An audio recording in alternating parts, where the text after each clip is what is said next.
Ay, ano ba naman yan? Pasensya na po kayo, hindi ko po sinasadya. Hindi mo ba alam kung gaano kamahal tong damit na to? Pasensya na po. Dapat tumingin ka sa dinadaanan mo para wala kang napeperwisyong tao. Pasensya na po kayo ulit, Ale. May magagawa pa ba ako? Nangyari na?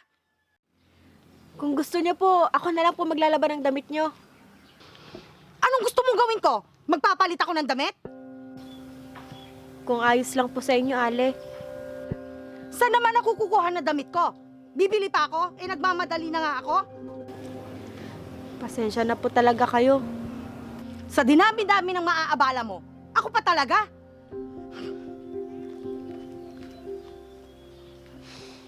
Sungit naman nung Ale na yun.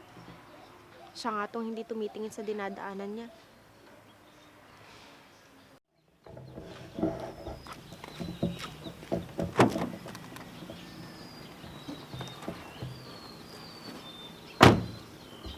Oh, bakit ganyan ang mukha mo? Paano? May nakasalubong ako, hindi tumitingin sa dinadaanan. Binunggo ba naman ako? Nabasa tuloy yung damit ko. Baka malabo na yung mata niya. Sa laki mong yan, hindi kanya nakita. Paanong malabo ang mata? Bata pa yun, no? Kung ako niyan, nako, hindi pwede sa akin yan. Nagmamadali na kasi ako kanina, kaya hindi ko na siya gaanong napansin. Sana, pinabayaran mo na lang para makabili ka ng bago mong damit. Mabuti kung may perang pambayad yun. Kasalanan naman niya, di ba? Tara na nga. Anong oras na? Sige, tara na. Baka kanina pa naghihintay mga kasama natin.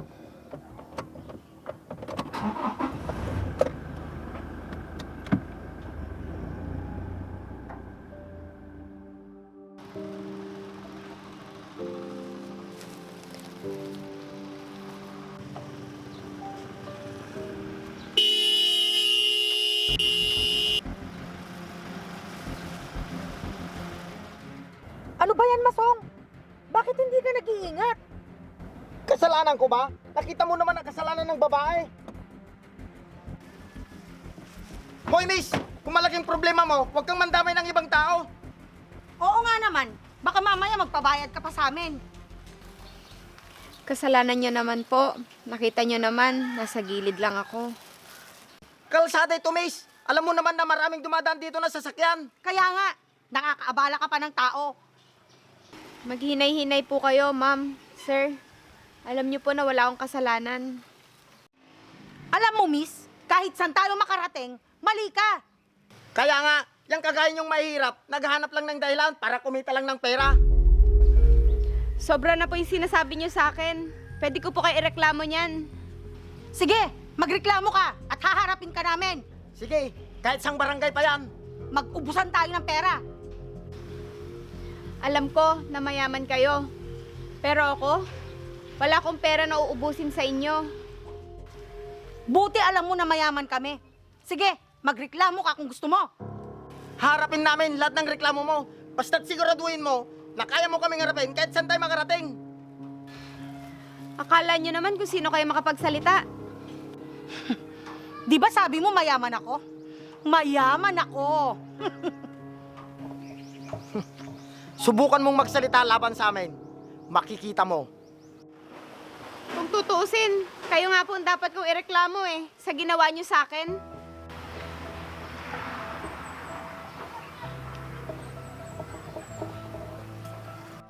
Sobra yung pag-iinsulto niyo sa akin. Wala naman akong ginagawa sa inyo.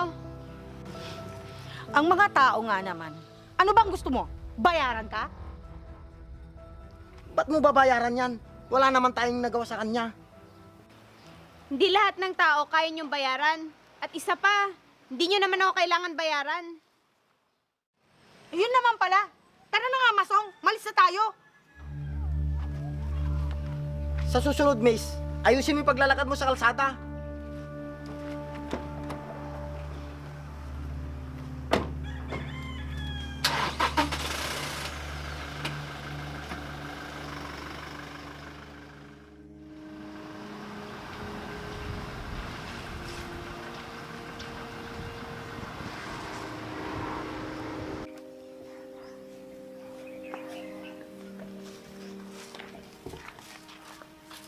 Nay, ano po? Kawan ka ng Diyos, anak.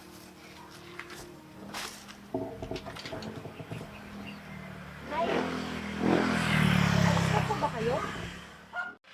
Oo, anak. May mag-asawa kasing ubod ng yabang kanina sa daan. Ha? Bakit po? Ano pong nangyari sa inyo? Pinagsabihan lang naman nila ako na masasakit na salita. Parang yung alin na natapunan ko kanina ng tubig. Bakit kaya may mga ganong tao, Nay? Kaya nga, kung sino pa'y nakapag-aral at may kaya sa buhay, minsan sila pa'y masama ugali. Pag ako nakapagtapos, Nay, hindi po ganun magiging ugali ko. Tama yan, anak. Huwag kang gagaya sa mga ganong tao. Nakapag-aral nga at yumaman, pero kung umasta, akala mo kung sino. Opo, Nay.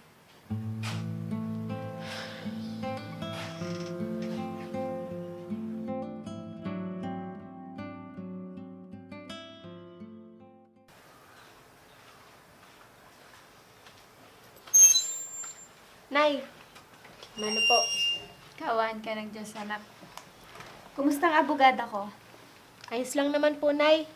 Napagod lang po sa dami ng kliyente ko. Nako, ang anak ko talaga.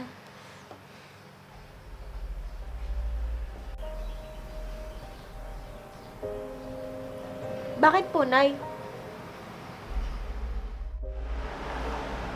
Sila yung mag-asawang muntikan na ako mabangga at ubod ng yabang. Yung muntik na makabangka sa inyo, Nay?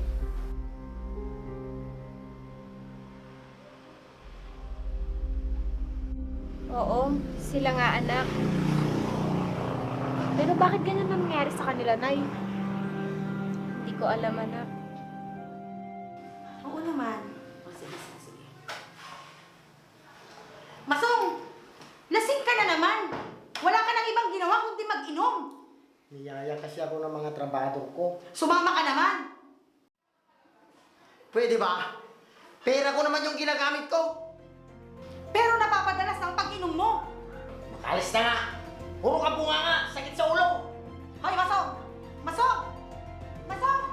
Kinakausap pa kita!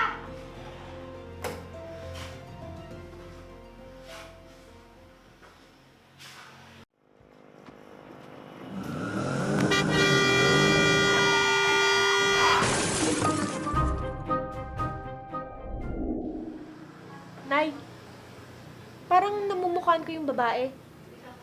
Anong ibig mong sabihin, anak? Kilala mo rin ba sila? Parang siya yung alin na natapunan ko ng tubig noon.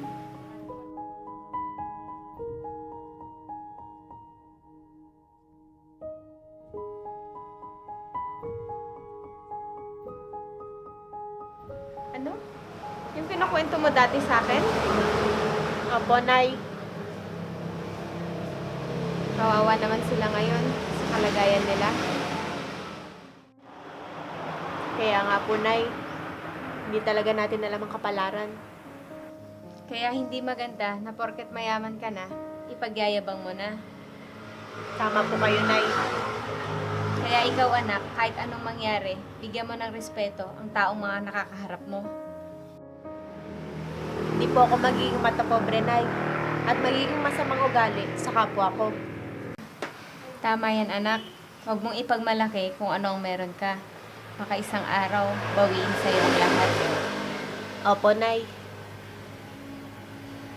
Kahit nakapag-aral ka pa, at kahit gano'n ka pa kayaman, walang permanente sa mundo. Baka sa masamang ugali mo, mawala lahat sa'yo nang hindi mo namamalayan.